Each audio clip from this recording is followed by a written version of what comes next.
मेरी पड़ोसन बहुत ही खूबसूरत और जवान थी और वह अपनी जवान बेटी को हमारे घर छोड़कर चली गई। उसे किसी और दूसरे शहर काम करने के लिए जाना था। वो लड़की बहुत ज़्यादा खूबसूरत थी। उसको देखकर मेरी नीयत गंदी हो गई। एक रात मेरी बीवी की तबीयत खराब हुई और वो अस्पताल में दाखिल हो गई। मौका पाकर मैं घर आ गया और उसको अपने कमरे में ले आया। ये देखकर मेरे पैरों तले से जमीन निकल गई। उस लड़की ने मेरे सामने। अब सुनिए मेरी कहानी, मेरी जुबानी। शुरू करते हैं पूरी कहानी। हमारी पड़ोसन हमारे घर के पीछे गली में रहती थी और उसका मेरी बीवी के साथ अच्छे संबंध थे। एक दिन उसे किसी काम की वजह से दूसरे शहर जाना पड़ा तो वह अपनी बेटी को हमारे घर छोड़ गई। उसकी बेटी बहुत ही खूबसूरत थी। उसकी गोरी रंगत और कोहिनूर की खूबसूरत थी। मैं उसकी खूबसूरती देखकर दंग रह जाता था। किसी गरीब को खूबसूरत मिल जाना भी खुशकिस्मत होता है। मैं उसके हुस्न को देखकर पूरी तरह पागल हो गया था। फिर मैंने एक रात अपनी पत्नी के दूध वाले गिलास में नींद की गोलियां मिला दी और फिर उसको वो दूध वाला गिलास पिला दिया, जिसे वो पीकर गहरी नींद में चली गई। मैंने उठकर उस लड़की के कमरे में आ गया और फिर उसके बाद जो मैंने उस लड़की के साथ किया। खूबसूरत औरत हमेशा एक मर्द की कमजोरी होती है, जैसे वह ना चाहते हुए भी उसकी तरफ खिंचा चला जाता है। और फिर खूबसूरत लड़कियों की तो बात ही कुछ अलग होती है।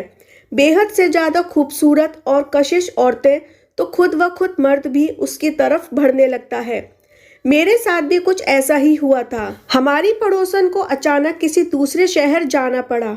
उसकी बेटी का स्कूल में पेपर चल रहे थे, इसलिए जाते हुए अपनी बेटी को हमारे घर मेरी पत्नी के पास छोड़कर चली गई थी। उसकी 16 साल की बेटी, जिसका नाम कोमल था, उसे देखकर मेरे अंदर एक हलचल सी मच गई थी।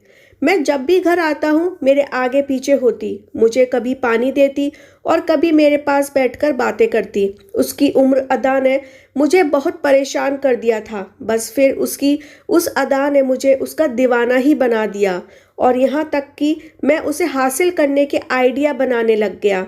उसे यहाँ आए हुए अभी एक दिन ही हुआ था। वो हम सब में बहुत अच्छी तरह घुल मिल चुकी थी। वो मुझे अंकल अंकल कहते ना थकती थी, जैसे हमारे घर पता नहीं कब से कह रह रही हो। मैं भी उसे बहुत ही प्यार से अपने घर में रख लिया था। उसकी खूबसूरती ने मुझे पागल ही कर दिया था। इतनी खूबसूरत लड़की मैंने आज तक नहीं देखी थी। खूबसूरत होने के साथ साथ वो बहुत समझदार लड़की थी। उसने तो आते ही मेरे पूरे घर को संभाल लिया था। पूरे घर में मेरी और मेरी पत्नी के अलावा कोई नहीं होता था। उसके आने पर मेरी बीवी बहुत ज़्यादा खुश होती थी, क्योंकि उसे भी किसी का साथ मिल गया था और वे दोनों मिलकर घर का काम बड़े आसानी से कर लेती थी। और मेरी पूरी नज़र कोमल की खूबसूरती पर थी। एक दिन मैंने कोमल को चाय लाने को कहा तो वो जल्दी से उठकर चाय बनाने के लिए किचन में चली गई। उस टाइम मेरी पत्नी ने छत पर गेहूं सुखाने के लिए रखे हुए थे और मैंने उस मौके का फ़ायदा उठाकर मैंने उसको अपने पास बिठा लिया और फिर उसकी खूबसूरती को ऐसे टाकने लगा, मुझे पता ही नहीं चला। मैं ऐसा उसकी दीवानगी में खो गया हूँ।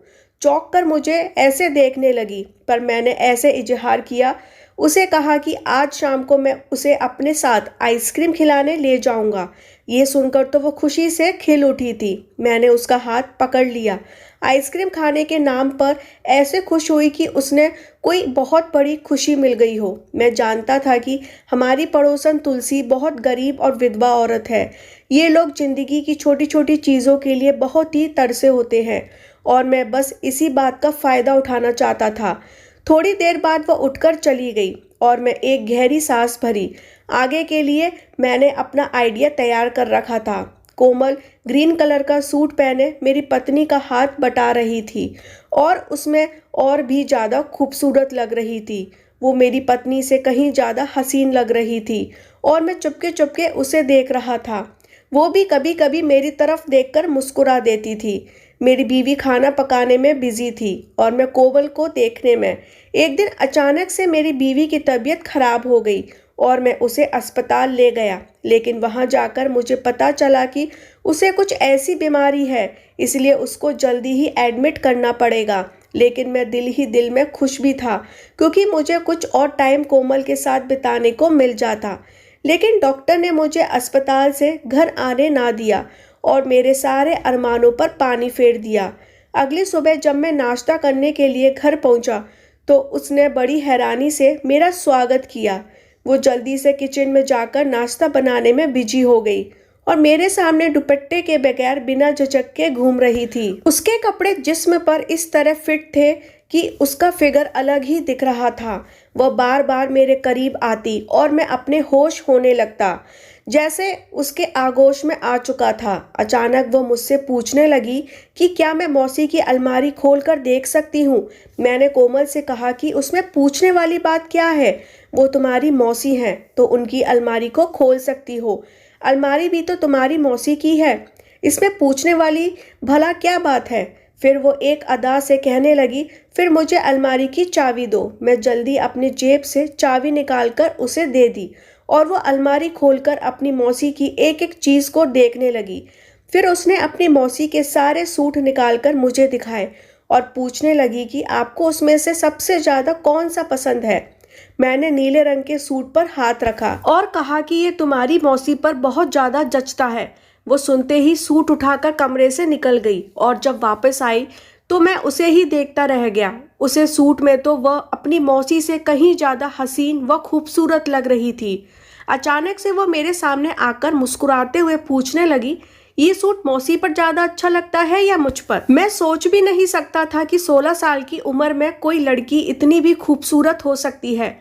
खूबसूरती के 4 चांद लग रही थी। जैसे मैं उसकी तरफ बढ़ता, मेरी फ़ोन की घंटी बजने लगी और मैंने फ़ोन उठाया तो डॉक्टर ने जल्दी अस्पताल में आने के लिए कह दिया। मैं तो अस्पताल पहुंच गया। वहां पहुंचकर पता चला कि मेरी पत्नी की तबीयत पहले से ज़्यादा खराब हो गई है। ये सुनते ही मेरी तो हालत खराब हो गई और डॉक्टर उसे ठीक करने की पूरी कोशिश कर रहे थे। शाम तक उसकी हालत पहले से अच्छी हो गई तो डॉक्टर ने उसे छुट्टी दे दी और मैं अपनी पत्नी को घर लेकर आ गया। मेरी पत्नी को देखकर कोमल का तो चेहरा ही उतर गया था। उसने अजीब सी नज़र अपनी मौसी पर डाली और फिर अपने कमरे में चली गई। मैंने अपनी पत्नी को कमरे में लाकर लिटा दिया। मैं थोड़ा सा परेशान हो गया था। मैंने कोमल को उसकी मौसी के पास जाते हुए देखा। मैं जानता था कि वो अपनी मौसी से ऐसी कोई बात नहीं करेगी। मैं बहुत खुश था। कोमल के साथ बीते हुए कुछ ही पल मुझे बहुत खुशी दे रहे थे, लेकिन उसके बाद जो कुछ मेरे साथ हुआ, मेरे कदमों तले से ज़मीन निकल गई थी। मैं और मेरी पत्नी बहुत टाइम से उस घर में रह रहे थे और हमारी पड़ोसन तुलसी भी बहुत सालों से हम लोगों को जानती थी। वो एक गरीब और विधवा औरत थी। मेरी पत्नी अक्सर ही उसकी मदद करने के लिए हमेशा उसे पैसे देती, लेकिन मैं ये कह देता कि मैं कब तक उसकी मदद करूंगा, क्योंकि उनकी समस्या ख़त्म ना होने वाली थी। मेरी पत्नी मुझे कहती थी कि आपके पास सब कुछ है, अगर आप उनकी थोड़ी सी मदद कर दोगे तो आपका क्या जाएगा। मैं एक मनमौजी आदमी था। जैसा एक विधवा औरत अनाथ बच्ची से कोई हमदर्दी नहीं थी। फिर हमारी पड़ोसन तुलसी अपनी 16 साल बेटी कोमल के साथ बहुत मजबूरी में हमारे घर आ गई। उसकी तबीयत बहुत ख़राब थी और उसे कुछ पैसों की ज़रूरत थी ताकि वह अपना इलाज करवा सके। लेकिन मैंने अपनी बीवी को कहकर डांट दिया कि तुमने उन गरीबों को सर चढ़ा रखा है। उनका जब दिल चाहता है यहाँ पैसे मांगने हमारे घर चले आते हैं। हमने कोई लंगर खाना नहीं खोल रखा। मेरी पत्नी के पास जो थोड़े बहुत पैसे थे तुलसी को दे दिए और मैं अपने तौर पर उसकी जितनी मदद कर सकती थी। कभी उस दिन के बाद से तुलसी हमारे घर पैसे मांगने नहीं आई थी और मुझे बहुत सुकून हो गया। लेकिन मुझे क्या खबर थी कि एक दिन मुझे इस बात की क्या सज़ा मिलेगी। मैंने अपने हाथों से ही खुद अपनी कब्र खोद लूँगा। कोमल तो उस टाइम 16 साल की बच्ची थी। उसने मेरी सारी बातें सुनी और इसीलिए उस दिन के बाद उसने कभी अपनी माँ को हमारे घर पैसे के लिए नहीं आने दिया। वो बहुत कम उम्र में ही बहुत समझदार हो गई थी, क्योंकि उसके सर पर बाप का साया नहीं था। जब मैं अपनी पत्नी को कोमल की माँ के बारे में कड़वी बातें की तो कोमल ने खुद सारी बातें सुन ली थी और उसके दिमाग में मेरा एक एक शब्द बस गया था। वो मुझे इस कदर नफरत करती थी कि वो किसी भी सूरत मुझे अपने इंतकाम का निशाना बनाना चाहती थी। कोमल की अब सारी हरकतें अपनी तरफ खींच रही थी ताकि मैं अपनी हद पार कर सकूं। वो बहुत अच्छे से मेरी गंदी नीयत को जान गई थी और इसी बात का फायदा उठाते हुए उसने खुद को मेरे सामने पेश कर दिया। रात होते ही मैंने अपनी पत्नी के दूध के गिलास में नींद की दवाई मिला दी क्योंकि मैं पूरी रात कोमल के साथ बिताने की ठान ली थी। थोड़ी देर बाद मेरी पत्नी को गहरी नींद आ गई और मैं कोमल के कमरे में चला गया। मुझे देखकर उसके चेहरे पर मुस्कुराहट फैल गई और जैसे मैं उसके करीब गया तो वो 2 कदम पीछे हट गई। मैं अपनी हद से प्यार होने लगा और आगे बढ़ने लगा और वो अपने आप को बचाने के लिए मिन्नतें करने के लिए हाथ पांव चलाने लगी जैसे कि वह मुझसे आज़ाद होने की कोशिश कर रही थी। लेकिन मैंने उसको हासिल कर लिया। जब मैं उसके कमरे से निकलने लगा तो कोमल ने साइड टेबल पर रखा मोबाइल फ़ोन उठाकर मेरी तरफ बढ़ाया और ये देखकर तो मेरे रोंगटे खड़े हो गए। उस मोबाइल में मेरी पूरी वीडियो बन चुकी थी जिसमें ऐसा लग रहा था जैसे मैंने उसके साथ कोई ज़बरदस्ती की हो।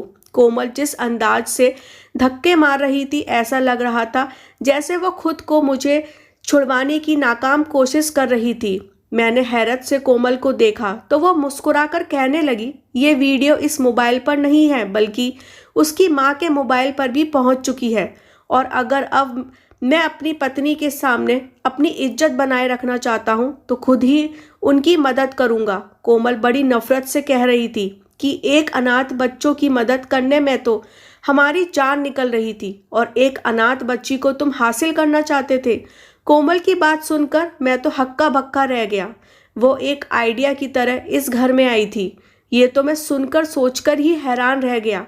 कोमल कह रही थी कि कोई भी औरत खुशी से अपना जिस्म का सौदा नहीं करती बल्कि उसके हालात उसे ये करने पर मजबूर कर देते हैं।